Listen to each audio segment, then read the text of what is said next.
It doesn't matter whether you have $50,000 to your name or $50 million.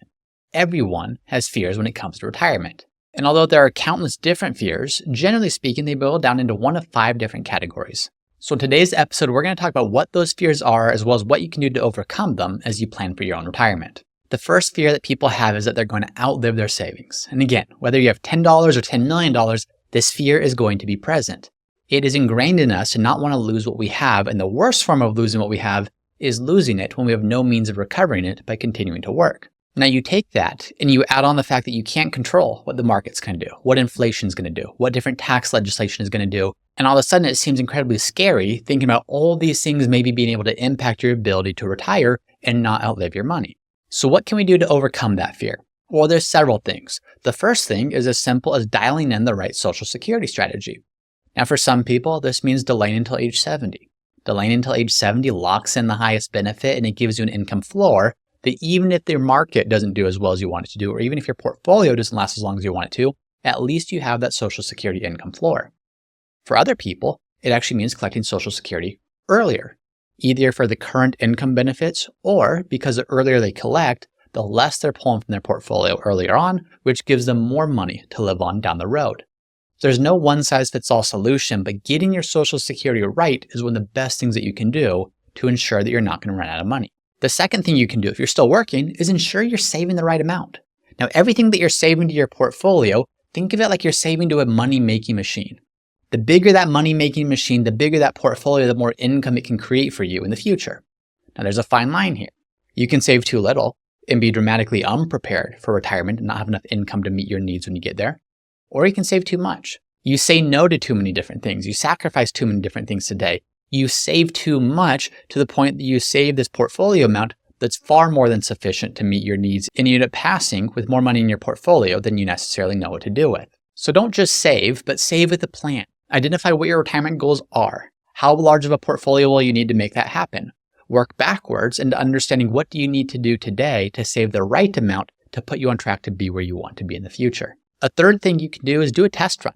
One of the biggest things that can absolutely ruin your retirement is you go into retirement thinking that your expenses are going to be one thing, but they're actually something entirely different.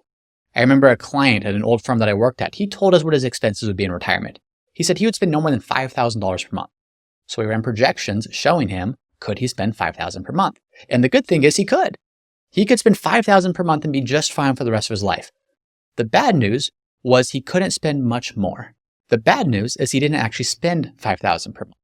He retired, and when he actually started spending money and doing the things he wanted to do, he came to us about 6 months after the fact saying, hey guys, I'm actually spending closer to $8,000 per month. Now, that was not something his plan could support. So we had to have a really tough conversation to say, you know what, $5,000 per month works. And look, we ran the projections, you're good, but that's not reality.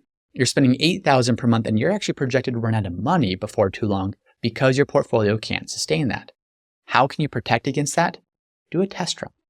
This doesn't mean actually go retire, but what a lot of people might do is they might take their paycheck and instead of spending it and putting that in their checking account and doing what they do with it, they put that in their portfolio.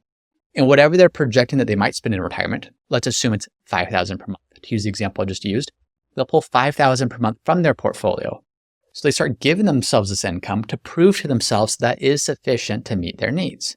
If they can, in fact, live on $5,000 per month and they start doing some of the things that they're going to do in retirement, things are good. They know that the amount coming in is sufficient to do what they want to do. But if they realize, you know what, that's not okay, that $5,000 isn't okay, they can adjust their portfolio withdrawal rate to the amount that is going to be the right amount. And they've done a test run. They've actually seen what it's going to cost to retire as opposed to just retiring because of some projection that you went through, but then your actual spending patterns aren't aligning with that projection. And then finally, one of the best things that you can do to protect against the fear of running out of money is having the right withdrawal strategy. There's all kinds of research and science around how much can you sustainably take out of your portfolio while still being relatively well assured that money's going to still be there for you 30, 40 years in the future.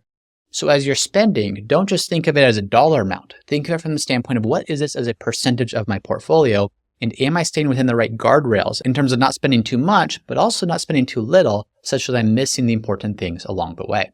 The second fear that people have about retirement is the fear of losing purpose.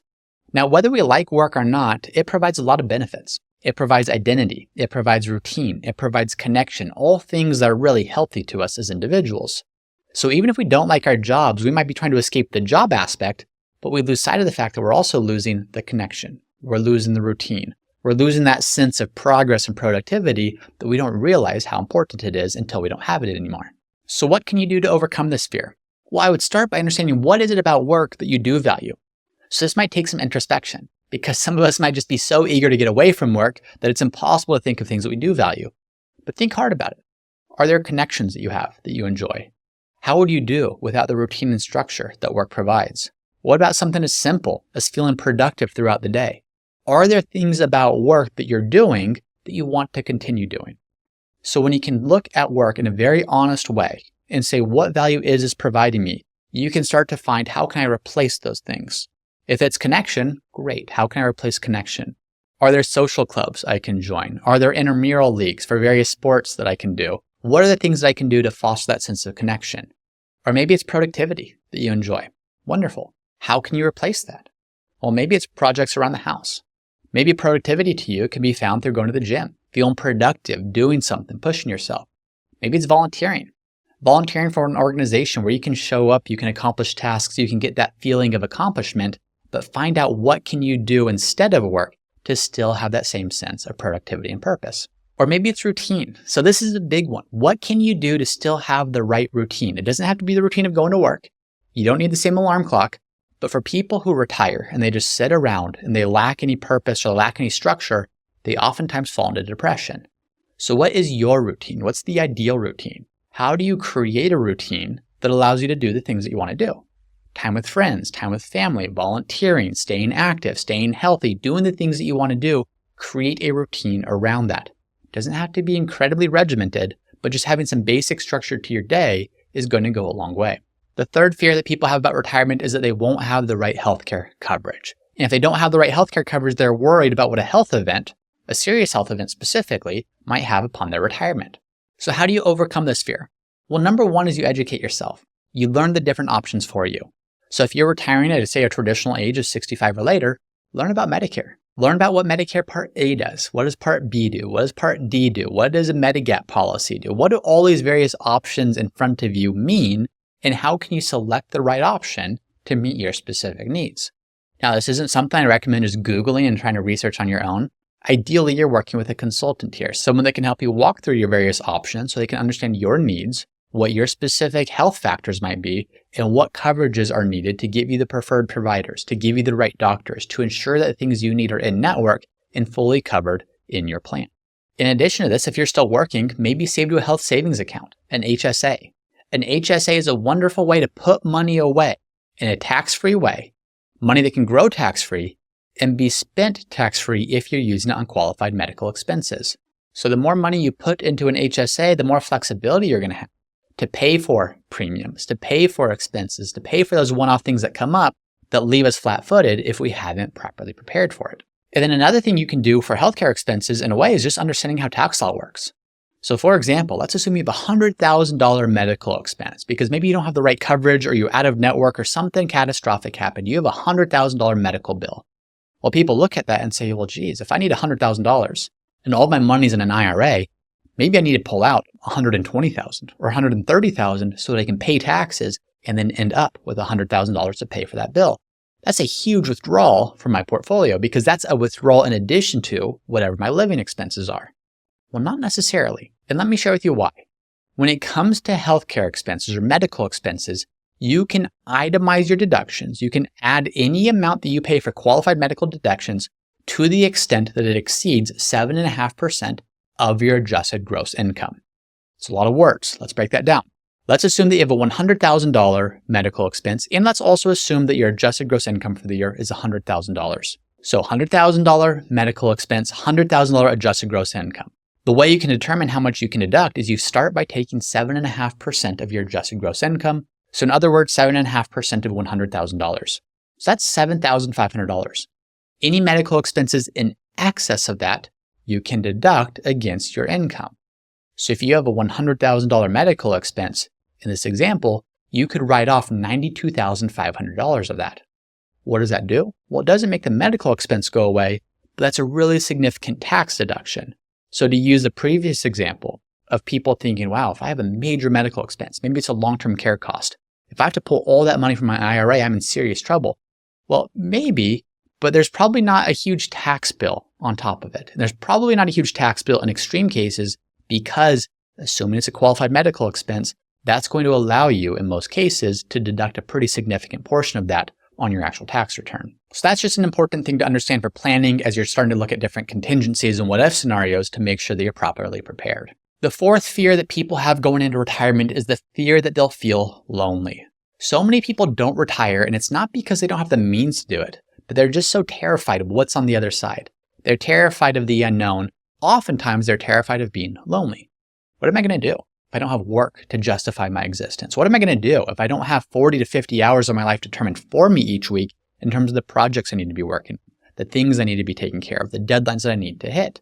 Loneliness is at the core of many of those fears. And the data backs this up. A recent Mass Mutual survey shows that about 1/3 of retirees at some point report feeling lonely in their retirement. So how do we overcome that fear? Well, you overcome that fear by overcoming the things that lead to that fear or that lead to loneliness, which is isolation. So you build your friend group.